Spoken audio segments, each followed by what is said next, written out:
اگلی صبح کی روشنی جب پھیلی تو سورج نے وان فاتح کی رہائش گاہ کے لان میں ایڈم کو سوچ میں ڈوبا دیکھا۔ وہ گاہے بگاہے کلائی پہ بندی گھڑی بھی دیکھتا کیونکہ فاتح کے جاگنگ سے واپس آنے پہ اس کو الرٹ ہو جانا تھا۔ حالم اردو ناول قسط نمبر 8۔ اگر آپ نے ابھی تک ہمارے چینل کو سبسکرائب نہیں کیا تو پلیز سبسکرائب کر دیجیے۔ کچن میں ملازموں کی ٹھک ٹھوک شروع ہو چکی تھی اور اندر یقیناً بچے اور اسرا ناشتہ کر رہے تھے۔ تبھی گیٹ کھلنے کی آواز آئی تو وہ ہڑبڑا کے اٹھا، مگر نوارد فاتح نہیں تھا۔ پرس کونے پہ ڈالے وہ اندر داخل ہو رہی تھی۔ سنہرے بال اونچی اونچی پونی میں بندھے، سن گلاسز سر پہ لگائے، وہ سفید پینٹ کے اوپر گھٹنوں تک آتے فراق نما شرٹ میں ملبوس تھی جو ملے لڑکیاں شوق سے پہنتی تھی۔ مسکراتی ہوئی چوئنگم چباتی اب وہ گارڈ سے کچھ پوچھ رہی تھی۔ ایڈم کے ابرو بھیج گئے، یہ یہاں اتنی صبح کیسے؟ مگر گارڈ اس کی آمد سے باخبر دکھائی دیتا تھا، اس لیے اس کو اندر لے آیا۔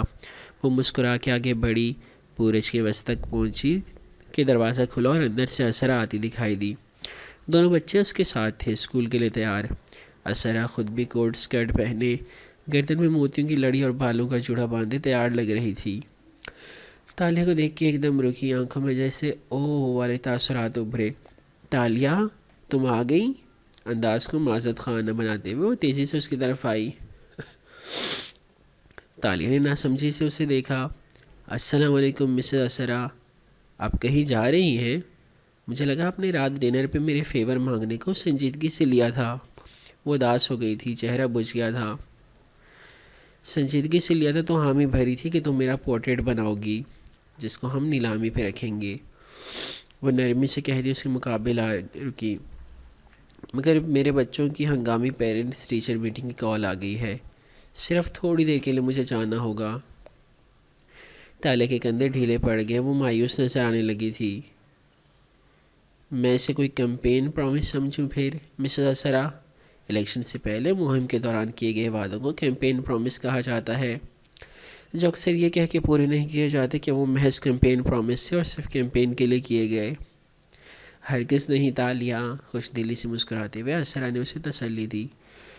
میں ابھی واپس آ جاؤں گی، تم تب تک خود کو گھر میں کمفرٹیبل کر لو اور اپنا پینٹنگ کا سامان سیٹ کر لو۔ اوکے، تالیہ جیسے اداسی سے مسکرائی۔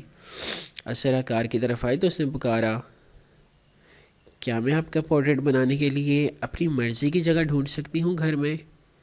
ڈرائیور دروازہ کھولے کھڑا تھا۔ اسرا نے بیٹھتے بیٹھتے مسکرا کے شیور کہا اور سن گلاسز آنکھوں پہ لگائے۔ بچوں نے کار میں بیٹھتے وقت تالیہ کو مانوسیت بھری مسکراہٹوں سے ہاتھ ہلایا تو اس نے بھی مسکرا کے جواباً بازو لہرا دیا۔ کار زن سے باہر نکل گئی اور تالیہ ان کو جاتے دیکھتی رہی۔ ادھر کار گیٹ سے نکلی، ادھر وہ ایڑیوں پہ گھومی اور تحکم سے لان میں کھڑے ایڈم کو انگلی سے اشارہ کر کے اپنی طرف بلایا۔ تم ادھر آؤ۔ وہ پورچ میں کھڑی تھی، ایڈم لان میں تھا۔ پھر رات میں وہ اس کی حقیقت سے بھی واقف ہو چکا تھا کہ وہ جھوٹی لڑکی تھی۔ پھر بھی اتنے فاصلے اور دل کے میل کے باوجود کوئی روپ سا تھا اس میں۔ وہ تابیداری سے چلا آیا۔ جی تالیہ، میری کار کی بیک سیٹ پہ جو باکسز رکھے ہیں وہ لے کر میرے ساتھ آؤ اور کار کو اندر پارک کر دو۔ کار کی چابی اس کی طرف بڑھاتے ہوئے اس کی آنکھوں میں دیکھ کے بولی، مگر میں وان فاتح کے انتظار میں بیٹھا تھا، ان کو فوراً کو چاہیے ہوتا ہے۔ اور ہاں، باکسز کے اوپر ایک پاؤچ میں برشز ہوں گے، وہ لانا مت بھولنا، بے نیازی سے کہہ کر وہ گھوم گئی۔ ایڈم کو برا نہیں لگا، حالانکہ لگنا چاہیے تھا۔ کوئی بھی امیر زادی اور اوپر سے طرح دار لڑکی جو روپ بدل کے آئی کھڑی تھی اسے یوں حکم دے تو وہ لازمی برا منائے گا، مگر اسے نہیں منایا۔ کچھ تھا جو اس امیر زادی میں جو اس کے اوپر چڑھے ملمہ کے باوجود فطری اور عام لوگوں جیسا تھا۔ ایڈم نے چابی تھام لی اور گیٹ کی طرف چلا گیا۔ مگر آج میں فاتح صاحب سے ضرور بات کروں گا، جو بھی ہے اس لڑکی کا پول کھلنا چاہیے۔ ایڈم سامان اٹھائے اندر آئے تو وہ ڈرائنگ روم میں بڑے صوفے پہ بیٹھی تھی، ٹانگ پہ ٹانگ جمائے وہ جوس پیتے ہوئے گردن پھیر پھیر کے اطراف کا جائزہ لے رہی تھی جس سے اونچی پونی جھول رہی تھی۔ ایڈم نے چیزیں سامنے دھر دیں۔ تالیہ آگے کو جھکی اور ایک نیلا شاپنگ بیگ اٹھایا جس میں سے کچھ کپڑے جھلک رہے تھے۔ یہ تم لے جاؤ۔ وہ چونکا، پھر حیرت سے بیگ کو دیکھا۔ میں اس کا کیا کروں گا؟ تالیہ نے جوس کا گھونٹ بھر کے گلاس نیچے کیا۔ اور اس کی آنکھوں میں دیکھ کے مسکرائی۔ نور کو دے دینا، کہنا تالیہ نے بھیجا ہے پاکستان سے، اب جو وعدہ اس سے کر آئے ہو اس کو سچا تو ثابت کرنا ہوگا نا۔ اور ایڈم بن محمد برف کا بت بن گیا، ہکا بکا شل، گویا سانس تک رک گیا ہو۔ اس کو اتنی جلدی کیسے پتہ چل گیا؟ او پور تھنگ، تالیہ افسوس سے سر ہلا رہی تھی۔ تمہیں لگا تھا تم جیسن بورن بن کے وہاں جاؤ گے اور مجھے معلوم نہیں ہوگا؟ میری دو آنکھیں میری گردن کے پیچھے بھی لگی ہیں ایڈم، میرے بارے میں سوال مجھ سے پوچھو تو زیادہ بہتر ہوگا۔ جو اس کا گلاس رکھ کے وہ اٹھی اور مسکرا کے شل ہوئے ایڈم کو دیکھا۔ اور سنو، کوئی بھی بیوقوفی کرنے سے پہلے میری طرف کی کہانی ضرور سن لینا، یہ نہ ہو کہ بعد میں تمہیں وان فاتح کے سامنے شرمندہ ہونا پڑے۔ میری بات کے مقابلے میں تمہاری بات کی کوئی اہمیت نہیں ہوگی، یہ یاد رکھنا۔ خیر، باتھ روم کس طرف ہے؟ شل سے کھڑے ایڈم نے میکانکی انداز میں کونے میں بنے گیسٹ روم کی طرف اشارہ کیا تو تالیہ سیدھی اس طرف چلی گئی۔ اسرا کی میٹنگ والی ٹرک کام کر گئی۔ کچھ دیر بعد اس سینے کے سامنے کھڑی اپنی عکس کو دیکھتے فون پہ کہہ رہی تھی، میں نے کہا تھا نا 2-4 ماہ اسکول فون کر کے کہیں گی کہ اسرا کا بیٹا کلاس میں سیاسی پمفلٹ تقسیم کر رہا ہے تو صبح صبح اسرا کو بلوا لیا جائے گا۔ پکا کام کیا ہے، گھنٹے سے پہلے اسرا بیگم فارغ نہیں ہوں گی۔ تم تب تک سکے کو ڈھونڈ لو۔ اور سنو، دادن ساتھ میں کچھ کھا بھی رہی تھی، ایک دم یاد آنے پہ بولی، ایڈم کا کچھ کیا؟ میں نے تمہیں بتایا تھا نا، میرے آدمی نے کہا ہے کہ وہ رات میں، ہاں اس کو میں نے الجھا دیا ہے، کچھ بھی کرنے سے پہلے امید ہے مجھ سے بات کرے گا۔ تمہیں کیسے پتا؟ کیونکہ کچھ لوگ لیڈ کرنے کے لیے ہوتے ہیں، کچھ لیڈ ہونے کے لیے۔ ایڈم دوسری طرح کے لوگوں میں سے ہے۔ خیر تم بتاؤ، وائی فائی کو جیم کر دیا؟ وہ بے چینی سے پوچھ رہی تھی۔ ہاں میں گھر سے ذرا فاصلے پہ ہی ہوں، وائی فائی جیم ہو چکا ہے، اب گھر کے کیمرے کام نہیں کریں گے۔ کیمرے صرف انٹرنس اور ڈرائنگ روم میں ہیں، پرائیویسی کے باعث ہر جگہ کیمرے نہیں لگے۔ اچھا اب میں اوپر جا رہی ہوں، سرگوشی میں کہہ کے اس نے فون رکھ دیا۔ کچھ دیر بعد وہ لاؤنج کی سیڑھیاں چڑھتی دکھائی دیتی تھی، سر جھکا کے موبائل کے بٹن بھی دبا رہی تھی، مصروف اور موڈی انداز۔ اسی طرح اوپر چلے گئے اور ملازم خاموش رہے۔ فاتح کا ایک انٹرویو چند ماہ پہلے اس کی اسٹڈی میں لیا گیا تھا۔ اس کی تصویر میں فاتح کے عقب میں شیلف میں سکوں کی کلیکشن نظر آ رہی تھی۔ کسی زمانے میں شاید وہ اکٹھا کرتا ہوگا، اسے وہی دیکھنی تھی۔ اگر گھر میں کہیں وہ سکہ رکھ سکتے تھے تو یا کلیکشن میں سجا کے یا اسرا کے لاکر میں چھپا کے رکھ سکتے تھے، یہی 2 جگہیں تھی۔ وہ اوپر آئی اور ادھر ادھر دیکھتی آگے بڑھتی گئی۔ ایک دروازہ کھولا تو وہ گلابی رنگ سے سجا چھوٹا کمرہ تھا۔ جولیانا کا کمرہ ہے یہ۔ اس نے دروازہ بند کر دیا۔ دوسرا کھولا تو پوسٹر اور گیمر کلیکشن سے معلوم ہو گیا کہ وہ سکندر کا تھا۔ تالیہ نے اس کو بھی احتیاط سے بند کر دیا، پھر وہ ٹھہری۔ راہداری کے سرے پہ ایک اور دروازہ بھی تھا، تجسس اور اسرار میں لپٹا۔ تالیہ کے دل یوں ہی دھڑکا، وہ آگے آئی اور ڈور نوب گھمایا تو دروازہ کھلتا چلا گیا۔ ایک کھڑکی کا پردہ ہٹا تھا جس سے روشنی چھن کے کمرے میں گر رہی تھی۔ وہ اونچی چھت کا کھلا سا کمرہ تھا، نہ بیبی پنک میں رنگا نہ کھلونوں سے سجا۔ اس میں اونچے بک ریک رکھے تھے جن میں کتابیں سجی تھیں، کتابیں، بہت سی کتابیں۔ تالیہ نے اندر قدم رکھا اور بتی جلائی۔ کمرہ بالکل صاف تھا مگر لگتا تھا عرصے سے بیڈ پہ کوئی بیٹھا نہیں ہے۔ کونے میں نفاست سے سجی اسٹڈی ٹیبل، اس پہ لکھنے پڑھنے کا سامان۔ وہ آگے آئی، بک ریک کے سامنے رکی، گردن اٹھا کے کتابوں کی جلدیں دیکھی۔ فیری ٹیلز، فینٹیسی ناولز، ننھے غزال کی کہانیاں، دیو مالائی جادوئی داستانیں، الف لیلا کی کہانی، 1001 راتیں۔ کسی سحر میں وہ کتابوں کی جلدوں کو پڑھتی آگے بڑھتی جا رہی تھی۔ الماری کا پٹ کھولا تو اندر کپڑے ٹنگے تھے، عام نہیں صرف خاص۔ پیروں تک آتی کا مدار میکسیز جو کسی 7-8 سال کی بچی کو پوری آ سکتی تھیں۔ تاج، موتیوں کی مالائیں، قدیم طرز کی شہزادیوں والی لباس اور نوادرات اور زیورات۔ تو آریانہ کو شہزادیاں پسند تھیں اور شاید فیری ٹیلز میں رہنا بھی۔ وہ اداسی سے مسکرائی۔ اگر اب وہ کہیں زندہ ہے تو 13-14 سال کی ہوگی۔ اس نے افسوس سے سر جھٹکا، پھر گھڑی دیکھی، وقت کم تھا۔ وہ احتیاط سے دروازہ بند کر کے باہر نکل آئی تو یوں لگا کسی گزرے زمانوں کا دروازہ بند کیا ہے، جیسے کوئی عہد تمام ہوا، جیسے ماضی دفن ہو گیا۔ اسٹڈی خاموش پڑی تھی، گردن دائیں بائیں گھماتی، پونی جھلاتی وہ صبح قدموں سے اندر داخل ہوئی۔ سامنے دیوار میں بنا اونچا شوکیس تھا۔ وسطی خانے میں اسٹینڈ کے اوپر سکے سجے تھے، مختلف ادوار اور حکومتوں کے سکے۔ وہ شوکیس کے شیشے کے بالکل قریب آ رکی، ایک ایک سکے کو دیکھا، ان کے نشان، علامتیں پڑھی۔ وہ سکہ ندارے تھا، اور تبھی شوکیس کے شیشے میں اقصی ابھرتا دکھائی دیا۔ تم؟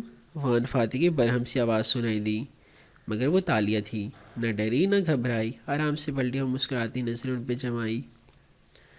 گڈ مارننگ فاتح صاحب۔ وہ جاگنگ ٹراؤزر اور ٹی شرٹ میں ملبوس، پسینے میں نہایا ہوا تھا۔ ہاتھ میں چھوٹا تولیہ تھا جس سے بھیگی گردن پہنچتے ہوئے پوتلیاں سکیڑے ناگواری سے اسے دیکھ رہا تھا۔ تم رات یہی رک گئی تھی کیا؟ نہیں سر، مسز اسرا کا پورٹریٹ بنانا ہے میں نے نیلامی کے لیے، وہ رسان سے مسکرا کے بتانے لگی، اس لیے انہوں نے مجھے صبح صبح بلوایا تھا۔ مگر اسرا کو تو اسکول جانا تھا۔ وہ قدم قدم قریب آ رہا تھا، آنکھیں مشکوک انداز میں قدرے اکتاہٹ سے چھوٹی کر رکھی تھیں۔ جی، اور انہوں نے واپس آنے تک مجھے پورٹریٹ کے لیے مناسب جگہ ڈھونڈنے کے لیے کہا ہے۔ میں وہی جگہ تلاش کر رہی تھی کہ آپ کی اتنی خوبصورت اسٹڈی اور یہ کلیکشن دیکھنے سے خود کو روک نہ سکی اور اندر چلی آئی۔ تم سب ہر دفعہ یہیں سے کیوں بات شروع کرتی ہو؟ فاتح نے افسوس بھری گہری سانس لے کر اس کو ٹوکا تو تالیہ ٹھٹک کے رہ گئی۔ جی؟ مجھے وقت نہیں ملتا ورنہ ضرور نوٹس کرتا۔ تم نے آخر میری بیوی کو کس طرح اتنا چارم کر لیا ہے کہ اس نے تمہیں گھر میں داخل ہونے دے دیا ہے؟ لیکن میں آج تک یہ نہیں سمجھ سکا کہ تم سب لڑکیاں ہمیشہ گھر میں گھومنے پھرنے سے ہی کیوں آغاز کرتی ہو؟ ٹھنڈے انداز میں کہتے ہوئے وہ اسٹڈی ٹیبل کے دراز تک آیا اور اسے کھولا، پھر سر جگہ چند فائلز نکالیں۔ تالیہ کو بات سمجھ آئی تو اس کی رنگت سرخ ہو گئی۔ آپ مجھے غلط سمجھ رہے ہیں۔ بالکل۔ وہ سر اس بات میں ہلاتے ہوئے فائل کے صفحے پلٹتے ہوئے کچھ تلاش کر رہا تھا۔ پھر بالکل یہی فکرہ بولا جاتا ہے، میں ایسی لڑکی نہیں ہوں۔ آپ مجھے غلط سمجھ رہے ہیں۔ اس کے بعد عموماً تم میں سے کوئی رونا شروع کر دیتی ہے، میرے ساتھ فلاں مسئلہ ہے، فلاں مجھے ہراس کر رہا ہے، میرا فلاں کام اٹکا ہوا ہے۔ فائل پہ جھکے بازو پیچھے لمبا کر کے اس نے میز سے قلم اٹھایا اور صفحے پہ کچھ انڈر سائن کیا، سادھی بے رحمی سے بولے جا رہا تھا۔ پھر اس کے بعد لڑکی اپنا نمبر چھوڑ جاتی ہے یا کارڈ، اور ہاں مجھے بھول گیا، ساتھ میں اپنی کوئی چیز بھی، کوئی کلیپ، کوئی ایئر رنگ، کوئی ٹیشو، کبھی میری اسٹڈی میں، کبھی نیچے میرے کمرے میں نظر بچا کے داخل ہو کے۔ اس لیے نظر اٹھا کے سادگی سے اسے دیکھا، اگر تم نے کچھ چھوڑا ہے تو ابھی لے جاؤ، کیونکہ میں ایسی چیزوں کو کچرے میں پھینک دیتا ہوں اور میری بیوی اس کی اتنی عادی ہے کہ وہ ایسی بیوقوف لڑکیوں پہ ہنس دیا کرتی ہے۔ قلم رکھا اور چھوٹے تولے سے چہرہ اور گردن دوبارہ سے پونچھے۔ تالیہ نے گلابی پڑتے چہرے کے ساتھ ضبط سے ہنکارا بھرا۔ آپ یہ کہہ رہے ہیں کہ آپ کی فینس آپ کے گھر داخل ہو کر یہ سب کرتی ہیں، اور بالکل تمہاری طرح وہ ظاہر کرتی ہیں کہ ان کو معلوم ہی نہیں کہ دوسری لڑکیاں یہ کام پہلے بھی کرتی آئی ہیں۔ بولتے ہوئے وہ میز کے کنارے پہ بیٹھا اور سیل فون نکال کے فائل سے کچھ اس پہ فیڈ کرنے لگا۔ اور اکثر یہ لڑکیاں کسی بہانے سے مسز اسرا سے شناسائی بنا کے آپ کے ارد گرد یہ ساری حرکتیں کرتی ہیں۔ وہ لب بھیجے بدقت مسکرا کے بولی، کئی سالوں سے بالکل اسی طرح۔ وان فاتح کی نظریں اسکرین پہ چکی تھی اور انگوٹھا ٹچ بٹنوں پہ حرکت کر رہا تھا۔ تالیہ کی گردن میں گلٹی سی ڈوب کے معدوم ہوئی، آنکھیں سرخ گلابی پڑنے لگی تھیں، مگر وہ سیدھی کھڑی رہی، گردن کڑھائے رکھی۔ میں یہ نہیں پوچھوں گی کہ آپ سچ کہہ رہے ہیں یا نہیں، کیونکہ وہ یقیناً یہ سب کرتی ہوں گی۔ میں صرف اتنا پوچھوں گی وان فاتح، چبا چبا کے وہ زہر خوند سا بولی، کہ وہ یہ سب آپ کے آس پاس اتنا کمفرٹیبل ہو کر کیسے کر لیتی ہیں؟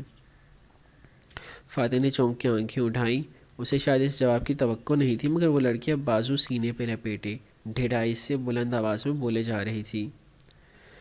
آپ یہ کہہ رہے ہیں کہ آپ اپنی بیوی سے وفادار ہیں، اور یقیناً ہوں گے۔ آپ کے بارے میں ایسی ویسی باتیں ہم نے کبھی نہیں سنی۔ بہت سچے اور ایماندار ہیں آپ، لیکن ایک بات آپ کو ماننی پڑے گی کہ آپ ان فینس کو آرام سے یہ سب کرنے دیتے ہیں۔ بے شک آپ کی طرف سے حوصلہ افزائی نہ پا کر وہ پلٹنے پہ مجبور ہو جاتی ہوں گی، مگر آپ ان کو یہ سب کرنے دیتے ہیں کیونکہ اس سے آپ کی سیلیبریٹی والی حس کو تسکین ملتی ہے نا؟ تلخی سے مسکرائی تو فاتح کے ماتھے پہ برہمی سے بل پڑے، مگر اس سے پہلے کہ وہ کچھ بولتا تالیہ نے تیزی سے بات جاری رکھی۔ آپ نے ابھی تک صرف خوبصورت چہرے اور خالی دماغ والی لڑکیاں دیکھی ہیں جو آپ کے ارد گرد منڈلاتی رہتی ہیں اور آپ کے غرور میں اضافہ کرتی ہیں، اس لیے اگر میں آپ کی جگہ ہوتی تو تالیہ مراد سے بات کرنے سے پہلے اپنے الفاظ کو خوب چن لیتی، کیونکہ یہ نہ ہو کہ کسی دن گدلے پانی میں کھڑے ہو کر آپ کو اعتراف کرنا پڑے کہ آپ کو میری ضرورت ہے۔ تیز تیز بولتے ہوئے اس کو سانس چڑھنے لگا تھا، مگر وہ کمال ضبط سے آواز کو ہموار رکھی ہوئی تھی۔ چپتی نظریں فاتح پہ جمی تھی جو اس کی بات پہ آنکھیں سکوڑ کے اسے خاموشی سے دیکھتا رہا۔ پھر اٹھا، فائل رکھی اور اس کے سامنے آ کھڑا ہوا۔ مجھے صبح صبح اپنے گھر میں اجنبی لڑکیوں کا یوں گھومنا پھرنا پسند نہیں ہے۔ میری بیوی کی خوشامد تم ڈرائنگ روم میں کی حد تک بھی کر سکتی ہو، تو اپنے ملازموں سے کہیے کہ مجھے اٹھا کے باہر پھینک دیں، کیونکہ میں یہاں پینٹنگ بنانے آئی ہوں، جگہ بنانے نہیں، اور اپنی مرضی کا اسپاٹ ڈھونڈے بغیر نیچے نہیں جاؤں گی۔ وہ اس کی آنکھوں پہ نظر جمائے پلک تک نہ جھپک رہی تھی۔ فاتح نے چہرہ اس کی طرف جھکایا اور سرگوشی کی۔ پتہ ہے میں تمہیں اتنے دن سے برداشت کیوں کر رہا ہوں؟ اس کی آواز دھیمی ہو گئی تھی۔ کیونکہ آریانہ تمہیں پسند کرتی تھی، تاشا اگاپوا۔ وہ واپس پیچھے ہوا، پھر اس کو دیکھے بغیر آگے بڑھ گیا۔ تالیہ چند لمحے شل کھڑی رہی۔ تاشا اگاپوا؟ بجلی کے کوندے کی طرح وہ نام ذہن میں لپکا اور اس کے 14 طبق روشن ہو گئے۔ اگلا منظر، فاتح جا چکا تھا اور شوق سے نکلتے ساتھ ہی تالیہ کو اسٹڈی کی خاموشی میں اپنے کہے الفاظ کی باز گوشت سنائی دینے لگی۔ اس نے ایک دم دل پہ ہاتھ رکھا جیسے خوفزدہ اور بے یقین ہو۔ میں نے یہ سب کہہ دیا ان سے۔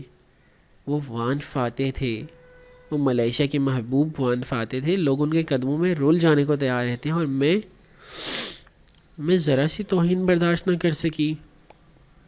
رنگت سرخ ہو رہی تھی اور آنکھیں پانیوں سے بھر رہی تھیں۔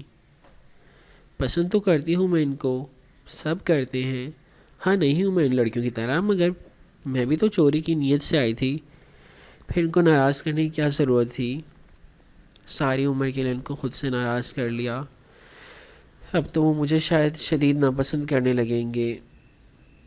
اپنے سر پہ اس نے بے بسی سے چپت لگائی۔ وہ وان فاتح تھے تالیہ، ان کو روز ایسی ہی لڑکیاں ملتی ہیں، اتنا زیادہ کرنے کی کیا ضرورت تھی تمہیں؟ خاموشی سے برداشت کر لیتی۔ اوف، تم نے کس کو ناراض کر دیا؟ مگر وہ مجھے ہتک سے دیکھ رہے تھے، اندر کی لڑکی نے انگڑائی لی، اور میں اسی ہتک کسی کی طرف سے برداشت نہیں کر سکتی۔ کیا سچ تھا کیا جھوٹ اب فرق نہیں پڑتا تھا۔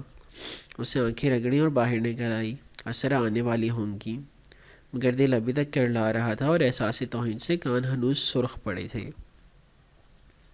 اگلا منظر، وہ ایک قلعہ نما بلند و بالا گھر تھا جس کے چاروں طرف وسیع سبززار پھیلے تھے۔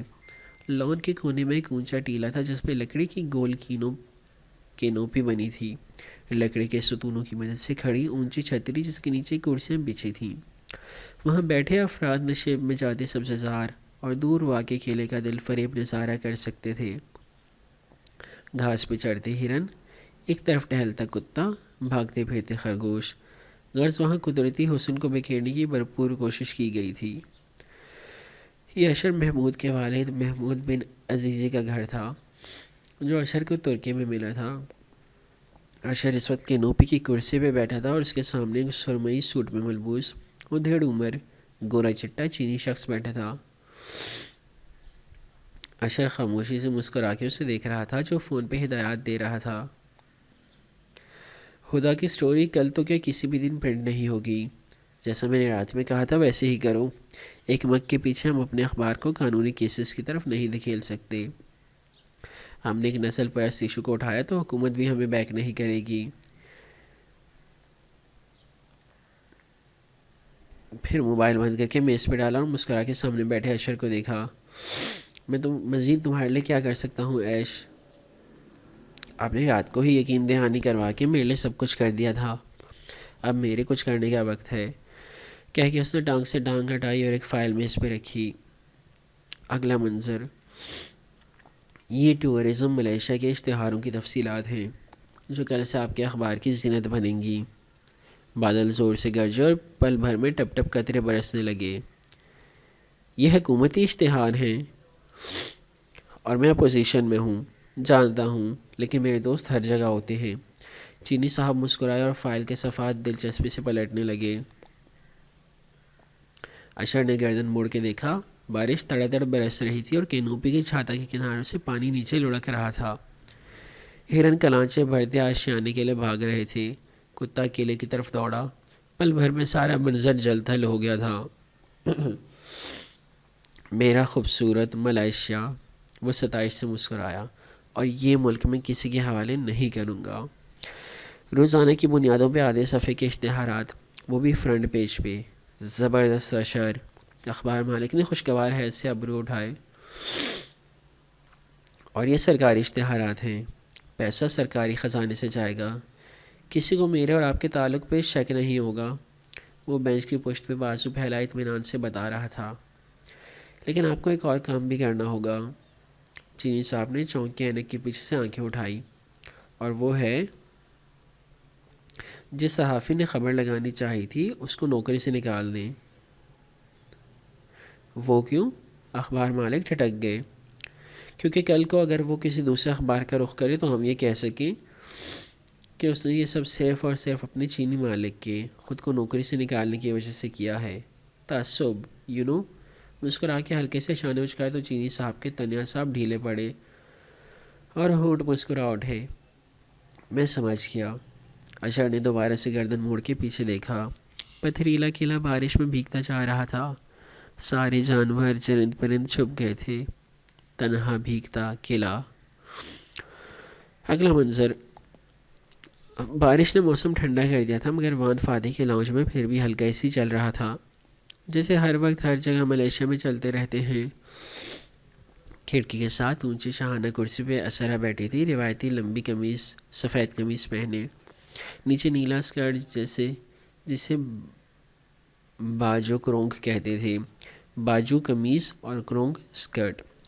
کندھے پہ سلک کا اسٹول تھا، بال جوڑے میں تھے۔ وہ مسکرا کے تالیہ کو دیکھ رہی تھی جو اپنا ایزل اور کینوس سامنے سیٹ کیے کھڑی تھی۔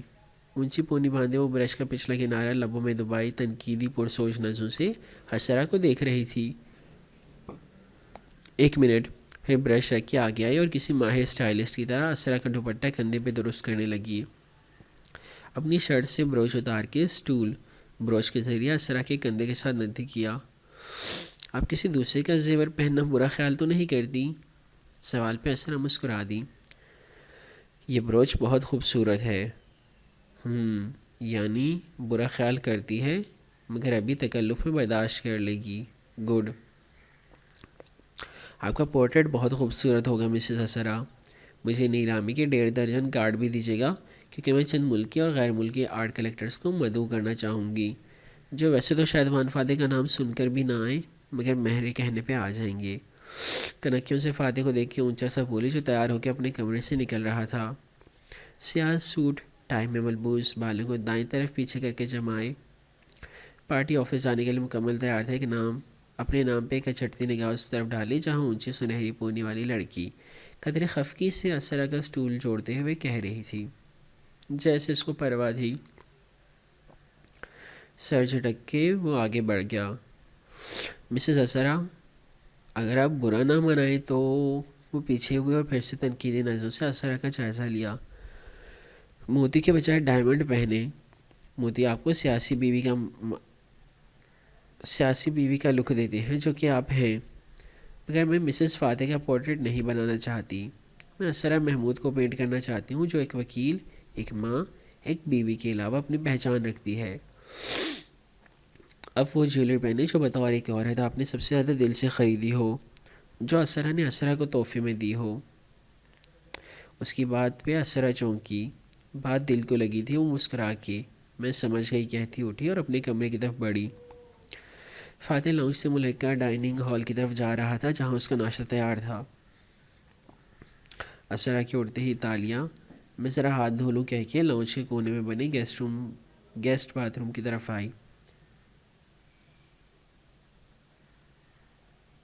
دروازہ بند کرتے ہی اس کے ہاتھوں میں تیزی آ گئی. فون نکالا اور ہینڈس فری نتھی کر کے کانوں میں گھسائے. پھر بے چینی سے اسکرین کو دیکھنے لگی جہاں اسرا کے بروچ میں نصب نینو کیمرہ وہ سب دکھا رہا تھا جو اسرا دیکھ رہی تھی. کمرے میں داخل ہونے کا انداز، پھر کیمرہ آگے بڑھتا گیا. لاکر کے پاس ٹھہر جانا. اسرا کا ہاتھ سامنے آیا. لاکر کے پہیے کو مخصوص نمبروں پہ گھمایا. تالی نے ان کو زبانی یاد کیا. ویڈیو کلیئر تھی. لاکر کا دروازہ کھل گیا. اب سارا لاکر سامنے تھا. اسرا نے ایک ایک ڈبہ ہٹایا، چند زیورات چیک کیا اور ایک نیکلس نکالا. لاکر اتنے اچھے طریقے سے آرگنائز تھا کہ تالیہ اسکرین پہ دیکھ سکتی تھی. سکہ وہاں نہیں تھا. تالیہ کے وجود میں مایوسی پھیلنے لگی. وہ ہینڈس فری اتار دیتی کہ آواز سنائی دی. اسرا. کیمرہ گھوما. اسرا گھومی تو فاتح سامنے آیا. وہ ناشتہ ادھورا چھوڑ کے آیا تھا. غالباً چہرے سے ناخوش لگتا تھا. پیچھے کمرے کا دروازہ بھی بند تھا تاکہ آواز باہر نہ جائے. تم ناشتہ نہیں کر رہے؟ یہ لڑکی کب تک ہمارے گھر میں منڈلاتی رہے گی؟ اس کو فارغ کرو. مجھے بالکل پسند نہیں آئی. اندھیر باتھ روم میں کھڑی تالیہ موبائل کی روشن اسکرین پہ فاتح کا خفا چہرہ دیکھ سکتی تھی. کیا میں تمہارے سیاسی دوستوں کے ساتھ ایسے ہی کرتی ہوں؟ وہ تمہاری نئی کاروباری دوست ہے، یہاں تک ٹھیک ہے، لیکن مجھے اس کا اپنے گھر میں یوں منڈلانا پسند نہیں آیا. کیا یہ وہی ہے جو یہ خود کو کہتی ہے؟ تالیہ کا دل زور سے دھڑکا. اشر نے معلوم کروایا ہے اس کی اچھی ریپوٹیشن ہے. کیا تم نے سکویتی شیخ سے نہیں سنا؟ وہ تک اس سے واقف تھے اور اشر اس کو پسند کرنے لگا ہے. میں یہ سب اس کے لیے کر رہی ہوں. تالیہ مراد نے دونوں آنکھیں کھول کر اسکرین کو دیکھا. کیا؟ تو سمی جو کہہ رہا تھا وہ درست تھا؟ تو پھر یہ سب عیش کے گھر کرو. مجھے اس کا اپنے گھر میں گھومنا پھرنا پسند نہیں آ رہا. کچھ عجیب ڈس آنیسٹا ہے اس لڑکی کے بارے میں جو مجھے کھٹک رہا ہے. وقت آیا ہوا لگ رہا تھا. اسرا کے سانس لینے کی آواز آئی. چند دن کی بات ہے. پھر ہم نے کون سا ملیشیا میں رہنا ہے جو؟ ہم ملیشیا سے کہیں نہیں جا رہے اسرا. وہ سختی اور درستی سے بولا. نظریں اسرا پہ تھی کیمرے پہ. تالیہ کو اس کی نظریں خود پہ محسوس ہوئیں. اشر کی باتوں سے نکل آؤ. میں نے اپنی بیٹی کھوئی ہے اس جدوجہد میں. اگر اب میں نے یہ سب چھوڑ دیا تو اس کا مطلب ہے آریانہ کو ہم نے بے مقصد ضائع کیا. ہم اس بارے میں بعد میں بات کریں گے فاتح. اسرا کی خشک آواز سنائی دی اور پھر کیمرہ آگے بڑھ گیا. اسرا باہر آ رہی تھی. تالیہ نے جلدی سے ہینڈس فری کانوں سے نکالی. تھوڑی دیر بعد فاتح ڈائننگ ہال میں ناشتہ کر رہا تھا. دروازے کھلے تھے اور سامنے لاؤنج میں ایزل پہ برش چلاتی تالیہ دکھائی دے رہی تھی. کاکا. مرکزی دروازہ کھولا اور مانوس سی آواز آئی. جہاں بت بنی اسرا مسکرائی وہیں تالیہ مراد کے اندر تلخی سے پھیل گئی، مگر بنا اثر لیے پینٹ کرتی رہی. اشر اندر داخل ہوا مسکراتا ہوا، پینٹ کی جیبوں میں ہاتھ ڈالے ہوئے. کوٹ غالباً کار میں چھوڑ آیا تھا. دور بیٹھے فاتح نے بس ایک نظر اٹھا کے اس کے سلام کا جواب دیا اور سوپ پینے لگا. اسرا البتہ مسکرا کے متوجہ ہوئی تھی. آؤ ایش، میں تمہیں ہی مس کر رہی تھی. وہ آگے آیا اور تالیہ کو دیکھ کے خوشگوار حیرت سے رکا. تالیہ. السلام علیکم. برش کرتی تالیہ نے نظریں کینوس پہ جمائے. وعلیکم السلام کہتے ہوئے سر کو جنبش دی. اشر نے اس کا انداز غور سے دیکھا مگر اثر نہیں لیا. وہ اسرا کے سامنے کرسی پہ آ بیٹھا متفکر انداز سے بات شروع کی. میں نے سوشل میڈیا پہ ویڈیو دیکھی. آپ کے ساتھ یتیم خانے میں کل کسی نے بدتمیزی کی. اسرا نے افسوس سے سر جھٹکا. ایسا کچھ نہیں ہے. وہ ایک ذہنی معذور بچہ تھا. جیسے کچھ لوگ دعویٰ کرتے ہیں کہ ان کو سچے خواب آتے ہیں، وہ بھی یہی دعویٰ کر رہا تھا۔ برش کرتی لڑکی کی ہرن جیسی آنکھیں چونک کے تیزی سے اس طرف اٹھی۔ ساری دنیا تھم سی گئی۔ مگر اس نے کیا کہا تمہیں کاکا؟ اشر ہنوز فکر مند تھا۔ پتہ نہیں، کچھ اول فول بول رہا تھا، کوئی شکار بازوں میں سے آ کر میرا شوہر مجھ سے چرا لے جائے گا تو میں اسے گھر میں نہ داخل ہونے دوں۔ سوپ پیتا فاتح ایک دم ہنس دیا تو اسرا بھی جھیم کے مسکرا دی۔ اشر کے ابرو تحیر سے بھیج گئے اور تالیہ مراد اس کا سانس تک رک چکا تھا، وہ بالکل شل کھڑی تھی۔ آبنگ، آپ ہنس کیوں رہے ہیں؟ ایسی لوگوں کی باتوں کو نظر انداز نہیں کرنا چاہیے۔ وہ شکایتی انداز میں سر اٹھا کے دور بیٹھے فاتح سے بولا تو وہ دوبارہ سے ہنس دیا۔ تم ایسی باتوں پہ کب سے یقین کرنے لگے ایش؟ نان سینس۔ مسکرا کے سر جھٹکتی، چمچ میں سوپ بھرا۔ گزشتہ رات کی لڑائی کا شائبہ تک نہ تھا۔ کیا آپ اس بات پہ یقین نہیں رکھتے وان فاتح کہ لوگوں کو سچے خواب آ سکتے ہیں؟ وہ ایک دم بولی تو فاتح نے نظر اٹھا کے اسے دیکھا۔ اسرا اور اشر بھی اسے دیکھنے لگے۔ دنیا بہت عجیب ہے اور یہاں سب ممکن ہے تاشا، لیکن یہ تو کوئی فراڈ لگ رہا ہے۔ اکثر لوگ اس طرح دوسروں کا ہاتھ روک کے ان کے بارے میں پیشن گوئی کر کے پیسے بٹورتے ہیں۔ سنجیدگی سے اسے دیکھ کے جواب دیا اور سوپ کی طرف متوجہ ہو گیا۔ آپ ان باتوں کو مانتی ہیں؟ اشر کے استفسار پہ وہ چونکی، پھر شانوش کھا کے برش اٹھا لیا۔ نہیں، کسی کو سچے خواب نہیں آیا کرتے، لوگ جھوٹ بولتے ہیں بس۔ تلخی سے کہہ کر وہ پینٹ کرنے لگی تھی۔ اسرا اسی طرح واپس مسکراتا مجسمہ بن گئی اور اشر گہری سانس لے کر اٹھ گیا۔ تمہارے تاثرات سے لگ رہا ہے تم نے خبر کو رکوا دیا ہے۔ اشر اس کے پاس میز پہ آ کے بیٹھا تو وہ سوپ میں چمچ ہلاتے ہوئے بے نیازی سے پوچھنے لگا، آپ نے مجھے انڈر ایسٹیمیٹ کیا تھا آبنگ۔ کیا دیا تم نے اخبار کے مالک کو؟ ہاں، اپنے بزنس کے شیئرز کم قیمت پہ فروخت کیے یا اخبار کے شیئرز کی قیمت بڑھوانے کے لیے اسٹاک مارکیٹ میں کوئی چال چلی؟ یا آف کورس، فاتح نے سمجھ کے سر ہلایا، اشتہار دیے تم نے۔ سیاستدانوں کو جب بھی کسی چینل یا اخبار میں کوئی خبر لگوانی یا رکوانی ہوتی ہے وہ اس کو اشتہارات دے دیتے ہیں جو قومی منصوبے کے ہوتے ہیں۔ ان کا پیسہ قومی خزانے سے اخبار مالک کو جاتا ہے۔ سیاستدان کو صرف دستخط کرنے ہوتے ہیں اور جہاں اخبار عام طور پہ $1 کا اشتہار لے گا وہاں سیاستدان $50 کے اشتہار پہ دستخط کر دے گا۔ اخبار مالک کو ایک کی جگہ پہ $50 ملیں تو وہ وہی کرے گا جو سیاستدان کہے گا۔ مان لیجئے کہ آپ مجھے نہیں روک سکتے، وہ فاتح کے قریب چہرہ کر کے سرگوشی میں بولا۔ مسکراتی شاطر آنکھیں فاتح پہ جمی تھیں۔ آپ بوڑھے ہو رہے ہیں اور ملائیشیا کو جوان خون کی ضرورت ہے۔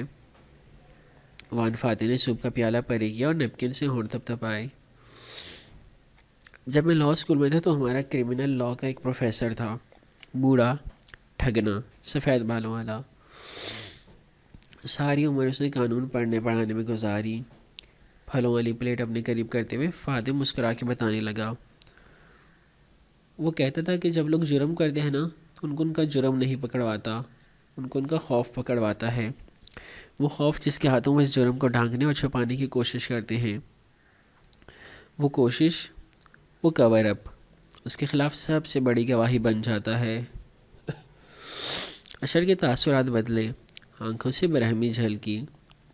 کسی تنظیم سے نوجوانی کے دنوں میں وابستگی کوئی جرم نہیں ہے، تو پھر تم اس کو اس طرح کور کر کے جرم کیوں منا رہے ہو ایش؟ وہ اس کی آنکھوں میں دیکھ کے مسکرایا تھا۔ اشر پل بھر کو سن رہ گیا۔ اگر تم اس خبر کو چلنے دیتے اور اس کو لاپرواہی سے ہنس کے اڑا دیتے اور قوم سے اس پہ معذرت کر لیتے کہ تم تو لیڈر بن سکتے تھے، لیکن تم نے خود ہی ایک معمولی چیز کو جرم بنا دیا۔ تم نے اخبار کے چینی مالک کو اپنی کمزوری تھما دی اور اب وہ جانتا ہوگا کہ تم سے مزید کام کیسے نکلوانے ہیں۔ تم نے ایک گیند بزنس مین کی طرح کھیلی۔ او ایش، افسوس سے سر جھٹکتے ہوئے پھل کی کاش منہ میں رکھی۔ اشر کی رنگت متغیر ہوئی، آنکھوں سے چھلکتا غصہ بڑھتا گیا۔ آپ میرے ساتھ یہ کیوں کر رہے ہیں؟ کیا؟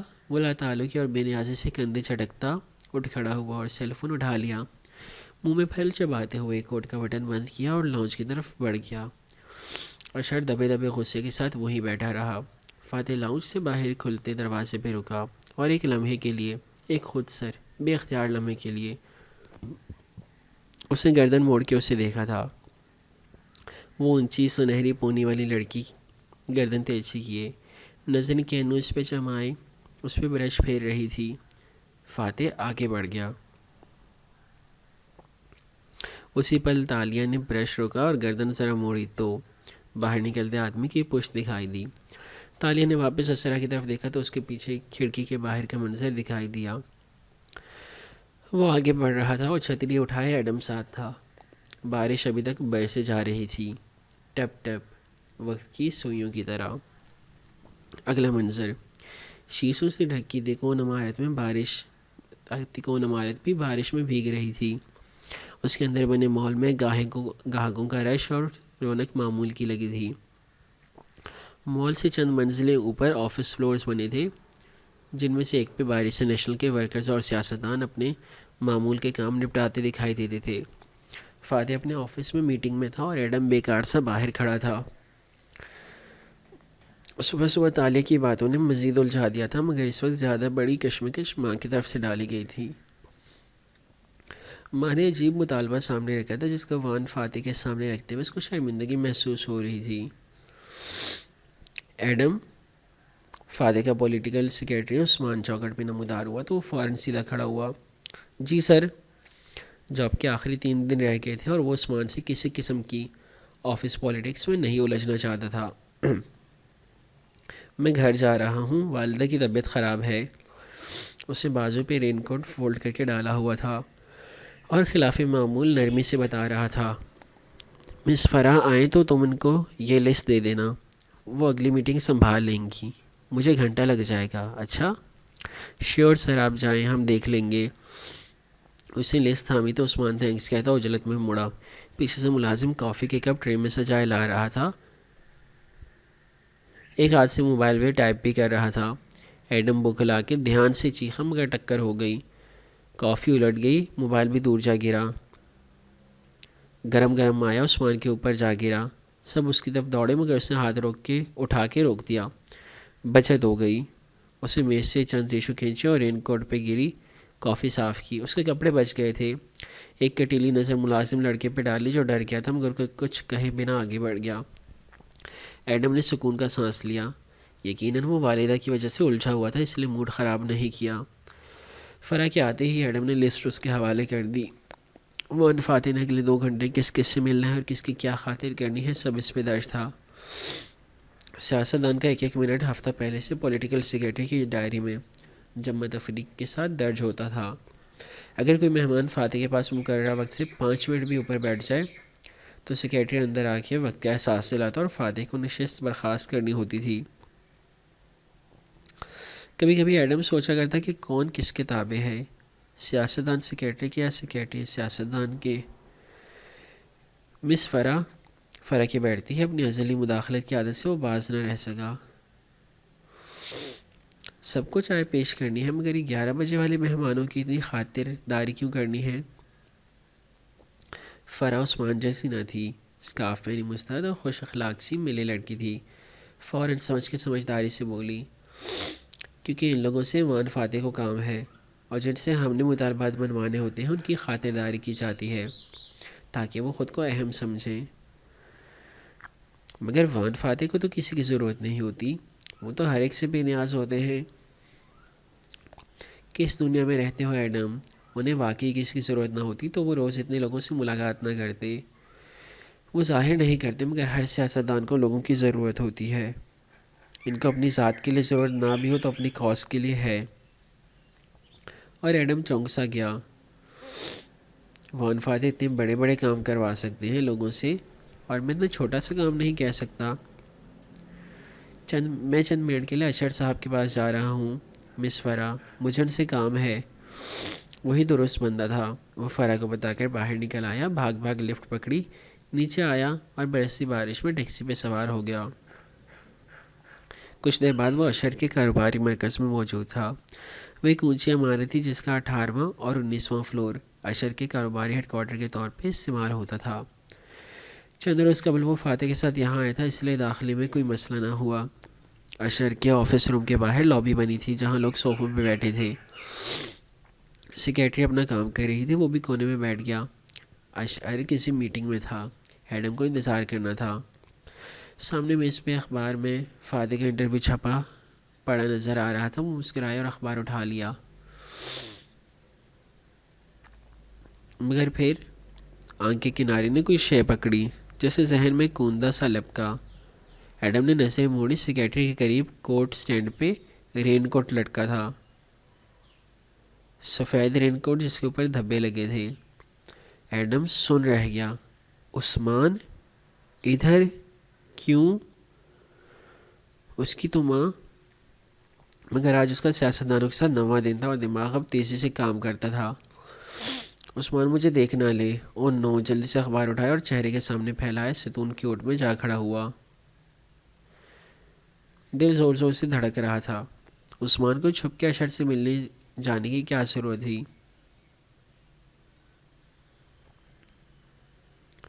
اندر آفس میں مرکزی کرسی پہ اشر ٹیک لگائے بیٹھا تھا۔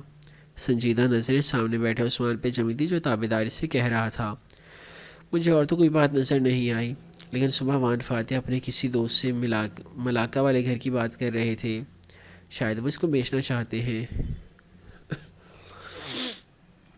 اشر جو اب تک اکتایا بیٹھا نظر آتا تھا اس بات پہ ٹھہر گیا، بالکل شل، پھر ایک جھٹکے سے سیدھا ہوا۔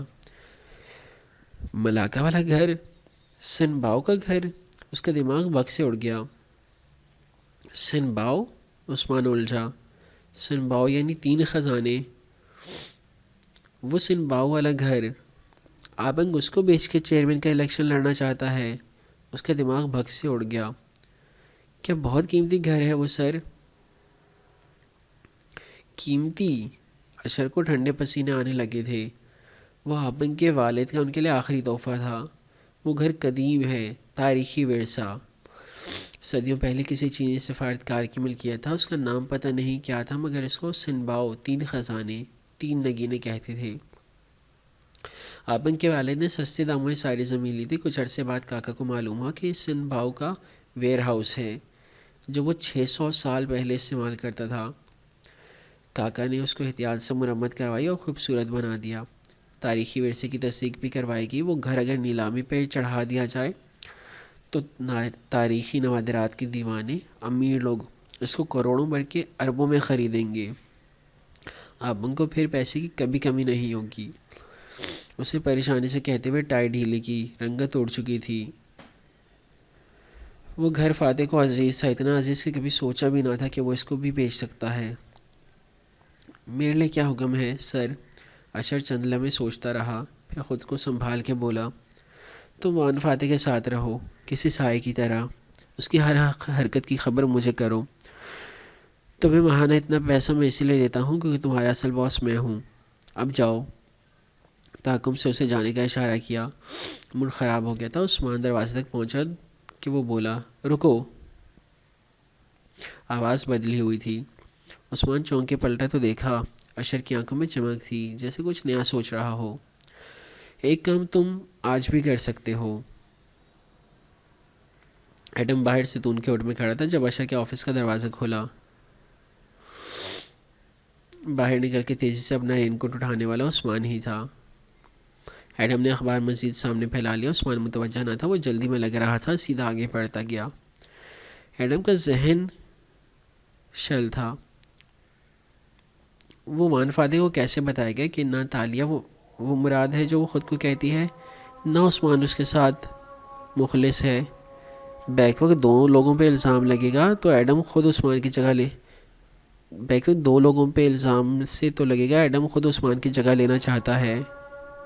مگر ماں کا کام؟ ایک نئی الجھن نے الجھنوں کے ہجوم سے سر نکالا تو وہ گہری سانس لے کر رہ گیا۔ پہلے اسے ماں کا کام کرنا تھا۔ کچھ دیر بعد اشر لفٹ میں سوار ہوا نیچے آ رہا تھا، مصروف، بے نیاز تھا۔ لفٹ کے دروازے لابی پہ جا کر کھولے تو وہ باہر نکلا، پھر یکایک رک گیا۔ سامنے سے بارش میں بھیگتا ایڈم آتا دکھائی دے رہا تھا۔ انداز سے لگتا تھا وہ ابھی ابھی عمارت میں داخل ہوا ہے۔ سر ہم تو اس کے پاس پہنچا تو اشر نے ابرو کھینچ کے ناگواری سے اسے دیکھا. کیا ایک چھتری تک نہیں ہے تمہارے پاس؟ جلدی میں تھا سر. عثمان صاحب کو اپنی والدہ کے پاس جانا پڑا. پیچھے وان فاتح کو اٹینڈ کرنے کے لیے کوئی نہیں ہے. مجھے جلدی واپس جانا ہے مگر آپ سے ضروری بات کرنی تھی. گو کہ اشر کو پرواہ نہ تھی کہ عثمان کو کوئی دیکھ سکتا ہے کیونکہ عثمان اپنی حفاظت کرنا جانتا تھا. مگر ایڈم کے انداز سے لگتا تھا وہ اپنی ہی دھن میں ہے. ناواقف، بے وقوف. اشر نے گھڑی دیکھی اور پھر جبراً رکتے ہوئے بولا جلدی بولو. سر میری والدہ کو نوکری چاہیے. کسی اچھے گھرانے میں ملازمہ رکھوا دیں ان کو. انہوں نے اصرار کیا ہے. عزت نفس پہ پیر رکھ کے اس نے کہہ دیا. وہ صفائی ستھرائی گارڈننگ سب کام جانتی ہیں اور کھانا پکانا جانتی ہیں، خاص چینی طرز کا کھانا. اشر تیزی سے بولا تو ایڈم رکا، پھر جڑ سر ہلایا. ہر قسم کا کھانا بنا لیتی ہیں وہ، ملے، انڈین، چینی. میں نے ابھی شام کو گھر میں پارٹی رکھنے کا فیصلہ کیا ہے. صرف چند چینی دوست مدعو ہوں گے. اگر تمہاری ماں بہترین چینی کھانا بنا سکتی ہے تو اس کو میرے گھر لے جاؤ اور کچن اس کے حوالے کر دو. اگر مجھے کوئی شکایت نہ ملی تو میں اس کو کہیں شیف رکھوا دوں گا. پھر ہاتھ جلا کے ہٹنے کا اشارہ کیا تو ایڈم ہکا بکا سا ہٹ گیا. شکریہ شکریہ سر. پیچھے سے بھوک لا کے پکارا مگر اشر اپنے گارڈ سمیت آگے بڑھ گیا تھا. ایڈم لابی میں اکیلا کھڑا رہ گیا. تھوڑی دیر پہلے مجھے اشر پہ غصہ تھا کہ وہ فاتح کے ملازم سے خفیہ تعلق کیوں رکھے ہوئے ہے. لابی میں آتے جاتے سوٹڈ بوٹڈ امیر لوگوں کو دیکھتے ہوئے وہ سوچنے لگا مگر میں نے اپنا کام کہتے دیر نہیں لگائی. کیا میں بھی سیاست سیکھنے لگا ہوں؟ پھر سر جھٹکا. نوکری کے لیے سفارش کروانا بری بات نہیں. کوئی جھوٹ نہیں بولا، چوری نہیں کی. محنت مزدوری کر کے پیسے کمانا چاہتے ہیں ہم. اگر یہی سیاست ہے تو بری چیز نہیں ہے یہ. اگلا منظر. حالم کا خوبصورت اور اونچا گھر اس دوپہر خاموش پڑا تھا. بارش رک چکی تھی اور لان کا گھاس پانی سے بوجھل تھا. تالیہ نے کار پورچ میں رکی اور خاموشی سے باہر نکلی. وہ بھیگی ہوئی لگ رہی تھی. شاید وہ اسرا کے گھر سے واپسی پہ وہی کار روک کے باہر نکل کے بارش میں کھڑی رہی تھی.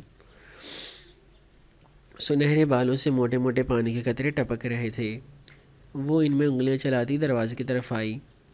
میں نے آج 2 چیزیں دریافت کی. سنو گی تو داد دو گی.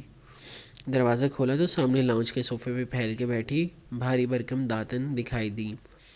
سینے پہ پیالہ رکھے اس میں سے اخروٹ نکال نکال کے کھاتی بھی جا رہی تھی. پوچھو کون سی 2 چیزیں؟ تالیہ اندر آئی، دروازہ بند کیا، جوتے اتارے، ریک سے نرم چپل نکال کے پہنے، پھر چہرہ جھکا ہوا اور خاموش تھا. داتن نے بے چینی سے چند لمحے انتظار کیا. چونکہ مشرقی لڑکی کی خاموشی ہاں تصور کی جاتی ہے اس لیے میں سمجھ گئی ہوں کہ تم میری دریافت جاننے کے لیے بے چین ہو، سو تمہارے پوچھے بغیر ہی بتا دیتی ہوں. تالیہ نے پرس اسٹینڈ پہ لٹکایا اور کچن تک آئی. ایک الماری کا پٹ کھولا، اندر سے سفید تولیہ نکالا. جانتی ہو سمی کو کیسے معلوم ہوا کہ اشر محمود نے تمہاری تحقیقات کروائی ہیں؟ میں نے صرف سمی کے شناختی کارڈ نمبر سے اس کا ایڈریس معلوم کروایا تو پتہ چلا وہ اشر کے آفس میں کام کرتا ہے، یعنی ڈائریکٹ رملی کے نیچے، جو کہ اشر کا مینیجر تھا، چیف آف سٹاف. تالیہ نے کمر موڑی اور سر جھکا دیا، پھر گیلے بالوں کو تولیے میں لپیٹ کے سیدھے کھڑی ہوئی. سمی کا تعلق منی لانڈرنگ گروہ سے تھا اور وہ کئی سالوں سے اشر کے پاس ہی کام کر رہا ہے. عین ممکن ہے اشر بھی اسی کام میں ملوث ہو. منی لانڈرنگ کر کے ہی بنائی ہوئی ہوگی اشر اور اس کے باپ نے اتنی بڑی جائیداد. اب دوسری دریافت پوچھو.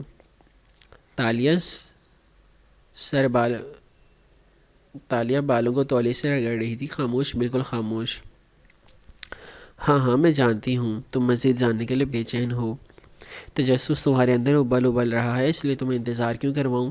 اتنی ظالم تو نہیں ہوں میں، بتا ہی دیتی ہوں.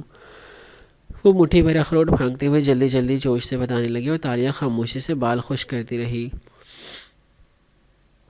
اس کویتی شیخ کا ملازم نوفل شیخ بن کے جب اسرا سے ملا تو اسرا یا فاتح تو نہیں جانتے تھے کہ اصلی شیخ کی شکل کیا ہے، لیکن اشر تو ساتھ تھا. اس نے اسرا کو نہیں بتایا کہ اصلی شیخ نہیں ہے. نہ جب تم نے ڈائننگ ہال میں شیخ کو کال ملائی تب اشر نے شیخ سے واقفیت ظاہر کی. لیکن یہ دیکھو. صوفے سے کاغذ اٹھا کے لہرایا. اشر اور وہ شیخ جاسم ایک ہی گولف کلب کے ممبرز رہے ہیں اور ایسا ہو نہیں سکتا کہ کبھی ملے نہ ہوں۔ لوگ گولف کھیلتے بھی تو اونچی دوستیوں کے لیے ہیں۔ میرا خیال ہے ان دونوں کی پرانی دوستی ہے، یعنی یہ اشر ہی ہے جس کے کہنے پہ شیخ نے نقلی پینٹنگ اور اپنا ملازم دونوں اس کے حوالے کر دیے۔ یعنی یہ اشر ہے جو اسرا اور فاتح کو تباہ کرنا چاہتا ہے۔ تالیہ نے تولیہ زور سے کھینچ کے پرے اچھالا اور مڑ کے اسے دیکھا تو آنکھوں میں غصہ تھا۔ کون فاتح؟ کون اشر؟ لیانا اور تالیہ کی بات کرو۔ داتن حیران رہ گئی۔ تالیہ، ہمارے ہر اسکیم کے لیے لوگوں کو تم ہائر کرتی ہو، میں پس منظر میں رہتی ہوں، اپنا چہرہ نہیں دکھاتی، رات کو چھپ کے چوری کرتی ہوں اور دن میں کسی نوکرانی، کسی ویٹرس جیسا معمولی سا کردار کرتی ہوں جو کسی کو یاد بھی نہیں رہتا، لیکن مجھے ہر بات یاد رہتی ہے۔ اتنی درستی سے بولی کہ داتن دھک سے رہ گئی۔ 4 ماہ پہلے ہم نے ڈریمر اسکیم کھیلا تھا۔ وہ اداکار چالاک لڑکا احمد جسے یتیم خانے کے دورے پہ آنے والی امیر انڈونیشین خاتون کے سامنے پیش گوئی کی، اور پھر ہم نے اس کو ڈرا کے اس سے مزید پیشن گوئیوں کے لیے پیسے بٹورے تھے۔ کچھ یاد آیا؟ داتن کے کھلے لب بند ہو گئے، اس نے نظر جھکا لی۔ تمہیں پتہ چل گیا؟ نہیں چلنا تھا کیا؟ وہ دبا دبا سے چلائی۔ تم میری طرف ہو یا میری مخالف ہو داتن؟ کیوں تم نے اسرا کو اسی دن ڈرانا چاہا جب وہ مجھے گھر بلا رہی تھی؟ میں اس کا شوہر چھین لوں گی؟ What naan sense. چند لمحے لاؤنج میں موت کا سناٹا چھایا رہا، پھر دادا نے گہری سانس لے کر آنکھیں اٹھائیں۔ میں نے یہ نہیں کہا تھا کہ تم اس کا شوہر چھین لو گی، اتنا کہا تھا کہ تم اس کو اسرا کی دنیا سے دور لے جاؤ گی، اور یہ سب تمہارے خواب کہتے ہیں تالیہ، وہ 2 دریاؤں والا خواب، اس کا یہی مطلب ہے۔ مگر تالیہ نفی میں سر ہلاتی غصے سے ٹہلنے لگی تھی۔ تم نے میری گردن کے نشان کی تصویر لی، تم اس کتاب کو چھپ چھپ کے پڑھتی رہیں، مجھے سب پتہ چل رہا تھا، مگر میں چپ رہی۔ میری 2 آنکھیں میری گردن کے پیچھے بھی ہوتی ہیں داتن، مگر میں ہر وقت زبان نہیں چلاتی، کیونکہ مجھے لگا تم میری حفاظت کر رہی ہوگی۔ میں تمہاری حفاظت ہی کر رہی ہوں۔ تالیہ نے سلگتی نظروں سے اسے دیکھا مگر بولی کچھ نہیں۔ ہو سکتا ہے تم مجھ پہ بالکل یقین نہ کرو تالیہ، یہ تمہارا حق ہے، لیکن میں جانتی ہوں وہ چابی تمہیں تباہ کر سکتی ہے۔ وہ ملعون ہے، اور تم خفا ہوتی ہو تو ہو، لیکن میں نہیں چاہتی تھی کہ تم اس بریسلٹ یا سکے کو چراؤ، کیونکہ میں تمہیں کھونا نہیں چاہتی۔ داتن کی آنکھیں بھیگنے لگیں۔ وہ خزانے کی چابی ہے داتن، وہ میرے باپ کے خزانے کی چابی ہے، وہ میری وراثت ہے، میرے باپ کا ترکہ ہے۔ وہ سینے پہ انگلی رکھے درد سے اونچا سا بولے، اب آواز میں غصہ کم اور دکھ زیادہ تھا، مگر داتن نے افسوس سے نفی میں سر ہلایا۔ کوئی خزانہ نہیں ہے تالیہ، اس ایلیوژن سے نکل آؤ، اس چابی سے تمہاری زندگی تباہ ہو جائے گی۔ آنسو اس کی آنکھ سے ٹپکا اور سیاہ گال پہ لڑک گیا۔ نہیں، میں جانتی ہوں، خزانہ ہے، تاشا کا خزانہ، میرے باپا کا خزانہ، وہ جو بھی تھی اسے میرے لیے خزانہ چھوڑا ہے۔ ایڈم اور میں اس کے قریب پہنچنے والے تھے، میرے خواب غلط نہیں ہوتے، تم میرے راستے میں رکاوٹ کیوں بن رہی ہو؟ وہ دکھ اور غصے سے بولی تو داتن اٹھ کھڑی ہوئی۔ میز پہ رکھا جار اٹھا لیا جس میں خستہ بسکٹ جھلک رہے تھے۔ تم نے خواب میں کوئی خزانہ نہیں دیکھا، کیا تم نے دیکھا؟ نہیں نا، لیکن تم نے 2 دریا دیکھے، تم نے ہوما پرندے کو دیکھا، اس کا مطلب حکومت یا طاقت نہیں ہے، یہ شکار بازوں کے نشان ہیں۔ تم شکار بازوں میں سے ہو اور وہ اچھے لوگ نہیں تھے تالیہ، یہ اچھی چیزیں نہیں ہیں، لیکن اگر تم اتنی ہی کنوینس ہو کہ خزانہ وجود رکھتا ہے تو تم اس کو ڈھونڈو، میں رکاوٹ نہیں بنوں گی، لیکن کنویں میں چھلانگ لگانے میں اپنی دوست کی مدد بھی نہیں کروں گی۔ تالیہ اسے انہی خفا نظروں سے دیکھتی رہی اور وہ کہتی گئی، البتہ تمہارے راستے کی دوسری رکاوٹوں کو میں تم سے دور کرتی رہوں گی، جیسے سمی، اور یہ بسکٹ کھا لینا اور جار کا ڈھکن بند کر کے رکھنا، نمی گھس جائے تو ذائقہ خراب ہو جاتا ہے۔ تالیہ نے جواب نہیں دیا، بس صوفے پہ بیٹھی اور کچن گود میں رکھ لیا، پھر چہرہ موڑے خفگی سے دوسری طرف دیکھنے لگی۔ جانتی ہو دوستی کا سب سے تکلیف دہ لمحہ کون سا ہوتا ہے؟ جب دوست کچھ غلط کر رہا ہو، اگر نہ روکا تو دوست تباہ ہوگا، روکا تو دوستی۔ مجھے نہیں معلوم اس لمحے میں کس کو چننا چاہیے، دوست کو یا دوستی کو۔ اتنا کہہ کے اس نے جار میز پہ رکھا اور دروازے کی طرف بڑھ گئی۔ دروازہ بند ہونے کی آواز آئی تو تالیہ نے خفا نظر موڑ کے کھڑکی کو دیکھا۔ داتن باہر لان عبور کرتی نظر آ رہی تھی۔ وہ چند لمحے بیٹھی رہی، ایک دو دفعہ جار کو تندہی سے دیکھا بھی۔ پہلے اپنے بیٹے کو دینے لگی ہوگی، پھر آخری وقت ارادہ بدل کے مجھے دیا ہوگا، اور منہ موڑ لیا۔ کچھ دیر مزید گزری، پھر وہ تیزی سے آگے جھکی، جار اٹھایا، کھول کے گود میں رکھا اور بسکٹ نکال کے چکھا۔ یہ بسکٹ موٹی نے یتیم خانے والی حرکت سے پہلے بنائے ہوں گے۔ یہ حلال ہیں، میں کھا سکتی ہوں۔ اور اس طرح خفکی سے ایک ایک بسکٹ کو ترنے لگی۔ چہرہ ہنوس سرخ دہک رہا تھا اور گیلے سنہرے بال شانوں پہ بکھرے تھے۔ اسے داتن پہ بہت سارا غصہ تھا، اور حالم کے گھر سے میلوں دور اپنے آفس میں کھڑا مسکرا کے ملاقاتیوں سے مصافحہ کرتا وان فاتن کو الوداع کہہ رہا تھا۔ وہ افراد باہر نکلے تو وہ تکان سے اپنی کرسی پہ گرا، ٹائی کی نوٹ قدرے ڈھیلے کی اور موبائل اٹھا لیا۔ ساتھ ہی اینک ناک پہ جمائی اور اسکرین روشن کی۔ بیسوں پیغامات ای میل سے وہ میکانکی انداز میں ایک ایک کھولتا گیا۔ دفعتاً ایک ای میل پہ ٹھہرا۔ ہدا سر، میری اشر کے متعلق سٹوری نہیں چھاپی گئی اور مجھے نوکری سے بھی نکال دیا گیا۔ کچھ کیجئے، یہ سب اس سٹوری کی وجہ سے ہوا ہے جو آپ نے مجھے دی تھی۔ فاتح کی انگلیاں کی پیڈ پہ چلنے لگیں۔ کون سی سٹوری؟ سپاٹ چہرے کے ساتھ اس نے لکھا۔ سر، آپ نے جو مجھے ہنٹ دیا تھا اشر کے بارے میں اس کی بات کر رہی ہوں۔ کون سا ہنٹ؟ آئی ایم سوری ہدا، مگر مجھے نہیں معلوم تم کیا کہہ رہی ہو۔ حیرت سے لکھا گیا جملہ اس نے بھیجا تو چہرہ شانت تھا۔ چند لمحے بعد ہی جواب موصول ہوا تھا۔ یا اللہ، اب سارے سیاستدان ایک سے ہوتے ہیں۔ آپ دیکھیے گا اب کہ میں کیا کرتی ہوں۔ فاتح نے چائے کا گھونٹ بھرتے ہوئے ہدا کا جواب پڑھا اور اگلی ای میل دیکھنے لگا۔ چہرہ بالکل مطمئن اور پرسکون تھا۔ اگلا منظر، سپہر ڈھلی تو کوالالمپور کے خوبصورت آسمان کو بادلوں نے راستہ دے دیا اور خود دور چھٹ گئے۔ خوشگوار ٹھنڈی شام اونچی عمارتوں والے شہر پہ اترنے لگی۔ ایسے میں اشر محمود کے شاہانہ قلعے میں اچانک منعقد کی جانے والی دعوت کے ہنگامے جاگنے لگے۔ سرخ رنگ جو چینیوں سے منسلک تھا، لان میں کیٹرنگ میں ہر جگہ نظر آ رہا تھا۔ اندر قلعے کے کچن میں جھانکو تو چند باوردی ملازم کام کرتے دکھائی دے رہے تھے۔ اشتہا انگیز کھانوں کی مہک سارے میں پھیلی تھی، اور ایک کاؤنٹر کے ساتھ کھڑی ایڈم کی ماں ایپرن، ٹوپی اور دستانے پہنے طعام سے سجی ایک ڈش کو سجانے میں مصروف تھی۔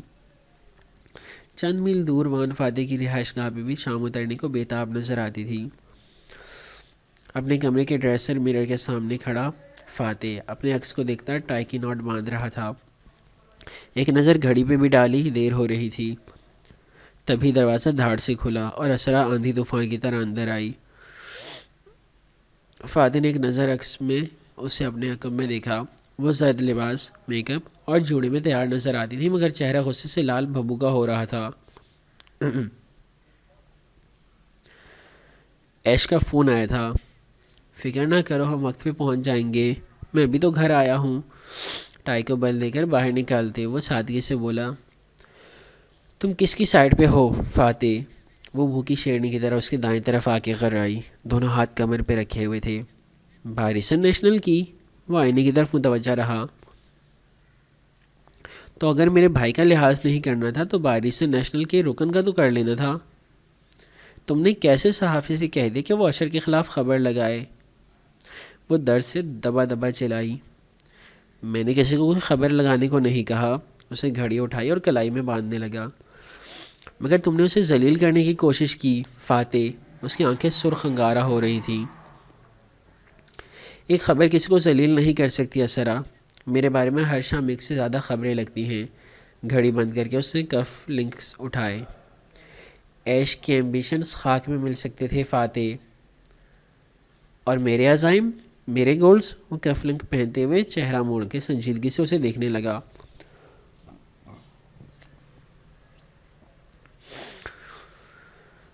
میں کہہ چکی ہوں، تم الیکشن چیئرمین کا الیکشن نہیں لڑو گے اور ہم نیلامی کے بعد یہاں سے چلے جائیں گے۔ اگر کہنے سے فیصلے ہو جاتے ہیں تو چلو میں بھی کہہ دیتا ہوں۔ دوسرا کفلنگ آستین پہ نتھی کرتے ہوئے وہ نظریں اسرا پہ جمائے ہوئے بولا، پچھلے 6 ماہ سے جو اشر کے دوستوں نے اس کا دماغ خراب کر کے اسے میرے خلاف اٹھنے میں مجبور کیا ہے نا، اور تب سے مجھے ہر طرف جو مالی خسارہ ہو رہا ہے نا، کبھی میرے شیئرز ڈوب جاتے ہیں، کبھی مجھے مقدموں میں پھنسا کے کلاش کیا جاتا ہے، کبھی مال میں میری ہی دکانوں کو آگ لگ جاتی ہے۔ یہ مت سمجھو کہ مجھے معلوم نہیں ہے کہ یہ کون کر رہا ہے۔ اگر میں اب تک خاموش تھا تو اس لیے کہ مجھے امید تھی اشر پلٹ آئے گا، لیکن وہ مجھے اس نہج پہ لے آیا ہے کہ مجھے اس کو ایک پیغام دینا پڑا ہے۔ وہ یہ مت سمجھے کہ میرے پاس پیسے نہیں ہیں تو میں الیکشن کیمپین نہیں چلا سکتا۔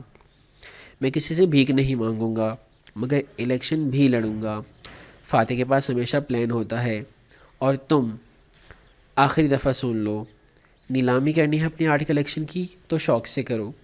امریکہ جانا ہے، میرے بچوں کو بھی لے کر جانا ہے تو تم جاؤ۔ میں ملیشیا کو چھوڑ کے نہیں جاؤں گا۔ اب تمہیں کچھ اور کہنا ہے یا ہم پارٹی میں جا رہے ہیں؟ وہ جیسے چبا کے سختی سے بولا تھا، اسرا محمود بالکل چپ ہو گئی۔ وان فاتح کو کبھی کبھار بہت شدید غصہ آتا تھا، اور ایسے وقت پہ اسرا کو لگتا وہ ہر ایک کو چھوڑ سکتا ہے بے نیاز سرد مہر۔ مجھے تمہارا جواب چاہیے اسرا، تمہیں میرے ساتھ رہنا ہے یا امریکہ جانا ہے؟ وہ اسی قراہٹ کے ساتھ پوچھ رہا تھا۔ جھکتی ہوئی آنکھیں اسرا پہ جمی تھی۔ اسرا نے خود کو سنبھالا، چہرے کی سرخی قدرتی طور پہ کم ہوتی گئی۔ کہ تمہیں لگتا ہے مجھے تمہارے خوابوں کا احساس نہیں ہے؟ یہ میری بات کا جواب نہیں ہے اسرا، اور سیاسی بیوی نے گہری سانس لی اور اس کی کونی تھامی۔ اچھا ٹھیک ہے، غصہ مت کرو، ہم نہیں جائیں گے امریکہ، تم جو کرنا چاہتے ہو کرو۔ وہ ٹھنڈی پڑ گئی اور احسان سے اسے ٹھنڈا کرنے لگی۔ مگر مجھے نیلامی کرنے دو، نیلامی کے پیسوں سے تمہارے فنڈز کا انتظام ہو جائے گا۔ میں نے تمہاری ہر سیاسی مہم میں حصہ لیا ہے ہمیشہ۔ اس دفعہ بس میں خوفزدہ ہوں فاتح، ورنہ مجھے تمہارے پیسوں کی نہیں، تمہاری سپورٹ کی ضرورت ہے۔ بیوی کو معلوم ہوتا ہے شوہر کو کیسے ٹھنڈا کرنا ہے اور اسے کون کیسے کرنا ہے۔ فاتح ٹھنڈا پڑ گیا تھا، کفلنگ ابھی تک اس کے ہاتھ میں تھا۔ اسرا نے نرمی سے وہ اسے لیا تو اسے مزاحمت نہیں کی۔ ایسا سوچنا بھی نہیں کہ میں کبھی تمہیں چھوڑ کے جا سکتی ہوں۔ وہ کفلنگ دل جمعی سے اس کے کف پہ پہنانے لگی۔ اگر یہ تمہارے لیے اتنا ہی ضروری ہے تو میں تمہارے ساتھ ہوں، تم جیتے بات ختم، ٹھیک؟ فاتح بس آنکھیں چھوٹی کی اسے غور سے دیکھتا رہا، گویا یقین کرے یا نہ کرے، پھر اسے یقین کرنے کا فیصلہ کر لیا۔ ہلکا سا مسکرایا اور سر کو خم دیا۔ تھینک یو، میں کار میں تمہارا انتظار کر رہا ہوں۔ پھر کوٹ کو کندھوں پہ برابر کیا اور سیل فون اٹھا کے باہر کی طرف بڑھ گیا۔ دروازہ کھلا تھا۔ وہ اسے عبور کر کے لاؤنج میں آیا تو ایک دم جھٹکا، ماتھے پہ بل پڑے۔ سامنے بڑے صوفے پہ ٹانگ جمائے سنہرے بالوں والی لڑکی بیٹھی تھی، سرخ چھوٹی آستین کے چینی درس کی لمبی میکسی میں ملبوس۔ اسے میک اپ کچھ ایسا کر رکھا تھا کہ شکل چینیوں کی طرح لگ رہی تھی۔ ملے لوگوں کے نقش بھی چینیوں سے ملتے ہیں مگر رنگت گندمی مائل یا سانولی ہوتی ہے۔ تالیہ البتہ کافی گوری گلابی سی تھی۔ فاتح کو دیکھ کے وہ سادگی سے مسکرائی اور اٹھ کھڑی ہوئی، سر کو خم دیا۔ السلام علیکم۔ وعلیکم السلام، تم ادھر؟ وہ حیران ہوا اور اسے کچھ برا بھی لگا۔ مسز اسرا نے ایمرجنسی میں بلوایا تھا، وہ کسی پارٹی میں مجھے ساتھ لے جانا چاہتی تھیں۔ اس کی ناگواری دیکھ کے ذرا پھیکی پڑی، پھر جبراً مسکرائی۔ وہ آگے بڑھ گیا تو وہ بے اختیار بول اٹھی، کیا آپ بھی اس پارٹی میں جا رہے ہیں؟ فوراً زبان دانتوں تلے دبائی۔ کیا صبح والی بےعزتی کافی نہیں تھی دالیہ؟ مگر یہ دل کیا کیا کروا دیتا ہے۔ ظاہر ہے، وہ بے نیازی سے کہتا آگے بڑھ گیا۔ سی یو تو آنکھو، پھر ملتے ہیں میرے محترم۔ لبوں سے بے اختیار پھسلا تھا، بنا کسی ارادے، کسی سازش، کسی سوچ، کسی مطلب کے۔ اس لفظ پہ فاتح ٹھہرا، گردن موڑ کے اسے دیکھا۔ وہ سامنے سے آتی اسرا کی طرف بڑھ گئی تھی اور اب مسکرا کے اس سے مل رہی تھی۔ سنہرے بال چہرے کے ایک طرف ڈال رکھے تھے اور کانوں سے سرخ آویزیں لٹک رہے تھے۔ اسرا مسکراتے ہوئے اسے اشر کی پارٹی کا بتا رہی تھی جس پہ اشر نے اسے خاص الخاص مدعو کیا تھا۔ فاتح یوں ہی اسے دیکھے گیا۔ تو آنکو، وہ لفظ اتنی محبت اور عقیدت لیے ہوئے تھا کہ اس کی بازگشت لمحے بھر کو سارے گھر میں پھیل گئی تھی۔ تو آنکو، میرے آقا، مائی لارڈ۔ بس ایک لمحے کے لیے فاتح نے اسے ذہن میں دہرایا، پھر سر جھٹک کے آگے بڑھ گیا۔ تو آنکو ایک قابل احترام ٹرم ہے جسے اس سے پہلے ایڈم نے دہرایا تھا، جو ملے لوگ اللہ تعالیٰ کے لیے بھی استعمال کرتے ہیں اور کسی محترم کے لیے بھی، جیسے میرے مالک، میرے آقا کہنا۔ ایڈم۔ باہر نکلتے ہی فاتح نے برے موڈ کے ساتھ ایڈم کو پکارا۔ تو میری کار چلاؤ، ہم پہلے جائیں گے۔ بیگم صاحبہ اپنی مہمان کے ساتھ دوسری کار میں آئیں گی۔ اس کا موڈ خراب ہو گیا تھا، وہ اتنی بری کیوں لگتی تھی اسے؟ ایڈم نے جھٹ چابی تھام لی۔ راستے میں فاتح خفگی سے باہر دیکھتا رہا۔ وہ ہمیشہ سنبھلا ہوا اور پرسکون رہتا تھا، سوائے جب اسے بہت زور کا غصہ آتا۔ لیکن یہ لڑکی، یہ ان دونوں میاں بیوی کی لڑائی کے وقت ان کے کمرے کے باہر بیٹھی تھی۔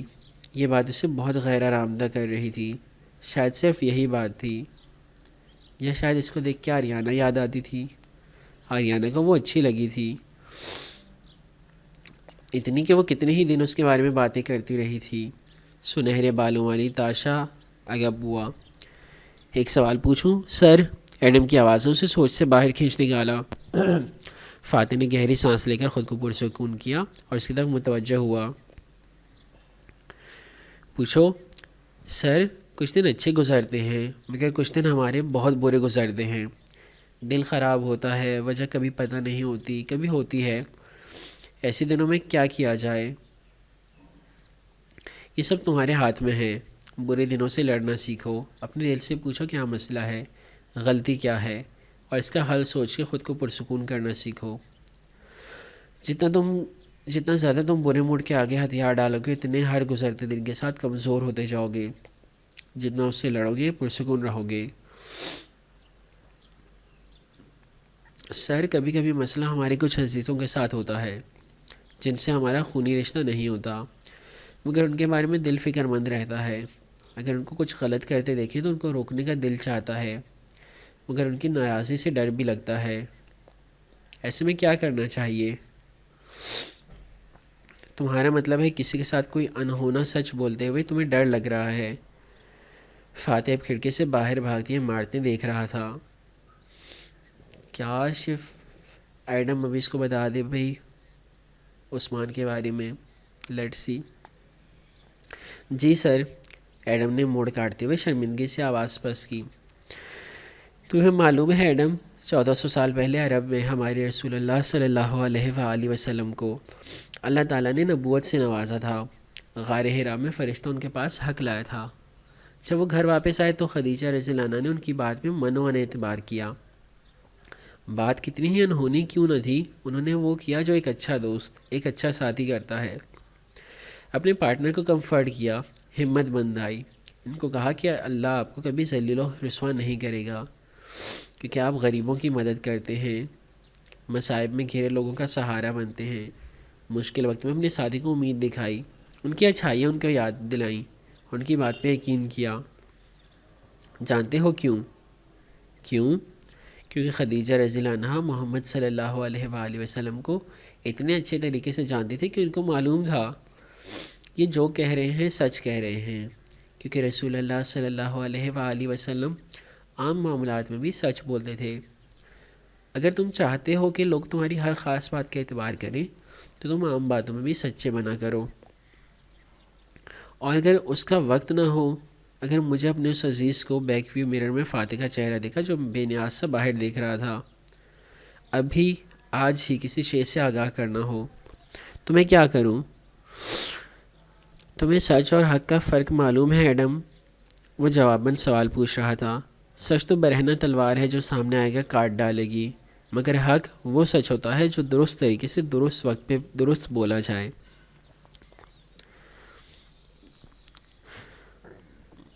ذرا ٹھہر کے وہ باہر دیکھتے ہوئے مسکرایا۔ تمہیں معلوم ہے رسول اللہ صلی اللہ علیہ وآلہ وسلم سے زیادہ کوئی سچا نہیں تھا، مگر وہ بلنٹ نہیں تھے۔ کسی کا دل نہیں دکھاتے تھے، لوگوں کے منہ پہ ان کے لباس، گھر اور جسمانی اعضاء کے عیوب نہیں بیان کرتے تھے۔ انس رضی اللہ عنہ بچے تھے جب رسول اللہ صلی اللہ علیہ وآلہ وسلم کی خدمت میں گئے، 10 سال ان کے ساتھ رہے۔ وہ کہتے ہیں آج تک رسول اللہ صلی اللہ علیہ وآلہ وسلم نے ان کو نہیں ٹوکا کہ یہ کیوں کیا اور یہ کیوں نہیں کیا۔ ہم لوگ ایسے نہیں کرتے، خود میں ایسے نہیں کر پاتا، بول دیتا ہوں، بعد میں سوچتا ہوں سامنے والے کا دل دکھا دیا۔ مگر بہرحال تم نے پوچھا ہے تو تمہیں درست بات بتاؤں گا، سچ کی جگہ حق کہنا سیکھو، یعنی صحیح طریقے سے صحیح وقت پہ سچ بولنا سیکھو، اور یہ تم تبھی سیکھ سکو گے جب تم خود سے سچے ہوگے۔ خود سے سچے کا مطلب سر، وہ انہیں مارکس سے سنتا ڈرائیو کر رہا تھا۔ کبھی اپنی کسی بری عادت سے جنگ کی ہے تم نے؟ بہت سے لوگوں کو بہت سی بری عادتیں ہوتی ہیں، ڈرگز، عورتیں، جوا، یا کم سے کم انٹرنیٹ پہ غلط اشیاء دیکھنا۔ لوگ ان کے ساتھ خود سے جھوٹ بول کے لڑتے ہیں، اب میں یہ نہیں کروں گا کہہ کر چند دن ان کو دبا لیتے ہیں، پھر وہی کام کر بیٹھتے ہیں، پھر گلٹ، توبہ، پھر وہی کام، یوں یہ گھنونا سائیکل چلتا رہتا ہے۔ مگر بری عادتوں کو تو اسی طرح چھوڑا جاتا ہے سر، خود سے عہد کر کے کہ میں یہ کام نہیں کروں گا۔ وہ حیران ہوا۔ ایڈم، بری عادت بیماری نہیں ہوتی، بیماری کی ایک علامت ہوتی ہے جو ظاہر ہو رہی ہوتی ہے۔ اگر کسی کو چکن پاکس نکل آئیں تو وہ دانوں پہ کریم لگانے سے نہیں جاتے، دانے تو ایک علامت ہیں، اس کو دوا دینی پڑے گی جو جسم کے اندر جا کر اصل مسئلے کو ختم کرے گی۔ کاز کو ٹریٹ کرنا ہوتا ہے، علامتوں کو نہیں، مگر اس لیے خود سے سچ بولنا پڑتا ہے۔ وہ کیسے؟ اپنے آپ سے پوچھنا ہوتا ہے کہ اگر میں یہ کرتا ہوں تو کیوں کرتا ہوں، میں کس چیز کی کمی اس چیز میں ڈھونڈ رہا ہوں۔ بری عادت بار بار واپس آئے گی جب تک تم خود سے سچے نہیں ہوگے، بیماری کی وجہ کا علاج نہیں کرو گے۔ جب تم اپنے آپ سے سچے ہوگے تو دوسروں کے بارے میں تمہاری رائے بھی سچی ہوگی، کیونکہ ضروری نہیں ہے کہ جو تم دیکھ رہے ہو وہ سچ بھی ہے۔ یعنی ہمیں ایک دم سے مداخلت کرنے کے بجائے پہلے تصدیق کرنی چاہیے، پھر انصاف کی بنیاد پہ فیصلہ کر کے درست طریقے سے بات پہنچانی چاہیے، کیونکہ ہو سکتا ہے ہم میں مداخلت کی عادت کچھ زیادہ ہی ہو، اسے گویا اعتراف کیا کہ نہیں کرنا تھا، بتا دینا تھا۔ فاتح نے جواب نہیں دیا، وہ ہر بات کا جواب نہیں دیا کرتا تھا، وہ بس کھڑکی کے باہر دیکھنے لگا۔ وہاں سڑک کے پار دور اونچی آسمان کو چھوتی عمارتیں دکھائی دے رہی تھی۔ یکایک ان عمارتوں کی رنگت پیلاہٹ بھری ہو گئی، ارد گرد ماحول زرد ہو گیا۔ وان فاتح نے گردن موڑی تو کار کو ایک بوڑھا ڈرائیور چلا رہا تھا اور فرنٹ سیٹ پہ قدر نوجوان سا اشر بیٹھا تھا۔ 6 سال پہلے کا ماحول۔ پیچھے فاتح کے بائیں ہاتھ ایک لمبے بالوں والی بچی بیٹھی تھی، وہ گردن سیدھے رکھے سنجیدگی سے سامنے دیکھ رہی تھی۔ عمر کم تھی مگر ذہانت اور تمکنت ہر انداز سے جھلکتی تھی۔ آبنگ، آپ کو 11 بجے فنڈ ریزر میں جانا ہے، مگر میں چاہتا ہوں کہ آپ وہاں سے آدھے گھنٹے میں فارغ ہو جائیں، کیونکہ پھر میں نے آپ سے ملاقات کے لیے چند انڈسٹریلسٹ کو وقت دے رکھا ہے، وہ اپنی ڈیجیٹل ڈائری دیکھ کے کہہ رہا تھا، اور اگلے الیکشن سے پہلے آپ کو بار بار ان سے ملنا پڑے گا۔ شیور۔ سوٹ میں ملبوس سیل فون دیکھتے فاتح نے ہلکے سے کندھے اچکائے تھے۔ کاکا فنڈ ریزر پہ نہیں آ سکیں گے، میں نے ان کو آپ کی ری الیکشن مہم کے لیے مختلف ٹاسک دیا ہے، ان کو آج 2 ایونٹ اٹینڈ کرنے ہیں، ٹھیک ہے نا آبنگ؟ اشر تائیدی انداز میں بیک میرر کو دیکھ کے پوچھ رہا تھا، گویا اتنا روب تھا کہ اگر وان فاتح انکار کر دے گا تو وہ فوراً سے شیڈول بدل دے گا۔ مجھے تم پہ بھروسہ ہے ایش، تم میرے چیف آف سٹاف اسی لیے ہو۔ اشر مسکرایا، پھر بیک ویو میرر کو ہاتھ سے ترچھا کیا تو اس میں سنجیدہ مگر بور سی ہوئی آریانہ بیٹھی دکھائی دی۔ آریانہ، اتنی بری شکل کیوں بنا رکھی ہے؟ تمہیں تو خوش ہونا چاہیے کہ تمہارے ڈیڈ ہر گزرتے دن وزیر اعظم بننے کے قریب ہوتے جا رہے ہیں۔ آریانہ نے بھویں بھیج کے پہلے اسے دیکھا اور پھر چہرہ موڑ کے باپ کو۔ کسی کو یاد بھی ہے کہ کل کون سا دن ہے؟ فاتح کے سیل فون پہ جمی نظریں چونک کے اٹھی، چوکنے انداز میں آریانہ کو دیکھا۔ تمہاری برتھ ڈے تو ستمبر میں آتی ہے نا؟ ذہن نے فوراً جمع تفریق کی۔ اور جولیانا اور سکندر کی سالگرہیں بھی دور ہیں، ایش نے بیک ویو مرر میں دیکھتے ہوئے حیرت ظاہر کی۔ آریانہ ہنوز خفگی سے باپ کو دیکھ رہی تھی۔ ڈیڈ، کل آپ کی برتھ ڈے ہے۔ اوہ! جہاں فاتح کے ہونٹ سکڑے وہیں اشر کی آنکھوں میں چنبا بھرا۔ آبن کا برتھ ڈے تو اپریل میں ہوتا ہے۔ نہیں، آریانہ ٹھیک کہہ رہی ہے، بچپن سے پیپرز میں غلطی رہ گئی اور اس کو بدلوانا بڑا مسئلہ تھا۔ جو سالگرہ سیاسی طور پہ میں مناتا ہوں وہ واقعی میری درست سالگرہ نہیں ہے۔ پھر مسکرا کے بیٹی کو دیکھا، اور صرف آریانہ کو میری اصل سالگرہ یاد رہتی ہے۔ آریانہ نے اسے سنجیدگی سے ہتھیلی پھیلا دی۔ میرا گفٹ ڈیڈ؟ فاتح کے ابرو بے اختیار اٹھے۔ اصولاً تمہیں مجھے گفٹ دینا چاہیے، نہیں؟ مگر میرا تو کوئی سورس آف انکم ہے ہی نہیں ڈیڈ، معصومیت سے کہہ کر وہ آگے بڑھی اور فاتح کے کوٹ کی جیب میں ہاتھ ڈالا۔ اسے مزاحمت نہیں کی، اسے اپنا بٹوا نکالنے دیا۔ آریانہ نے اس میں سے کریڈٹ کارڈ نکال کے لہرایا۔ میں آج اس سے اپنے اور آپ کے لیے گفٹ لوں گی، اور آپ کو کل مجھے وہیں لے جانا ہوگا جہاں گفٹ ہوگا، دھوس سے بولی۔ اور کیا ہے تمہارا گفٹ؟ اسے والیٹ واپس جیب میں ڈالتے دلچسپی سے پوچھا۔ تو آریانہ پہلی دفعہ مسکرائی اور پورے سرار انداز میں بولی، تاشا اگاپوا۔ تاشا اگاپوا؟ فاتح نے چنبے سے دہرایا۔ وہ کون ہے؟ کون نہیں ڈیڈ، یہ پوچھیں کہ کیا ہے۔ کار کی رفتار سست ہوئی تو وہ چونکا۔ منظر بدلا، 6 سال گزر چکے تھے اور وہ ایڈم کے ساتھ کار میں بیٹھا تھا۔ اشر کا گھر آ چکا تھا جہاں پارٹی شروع ہو چکی تھی۔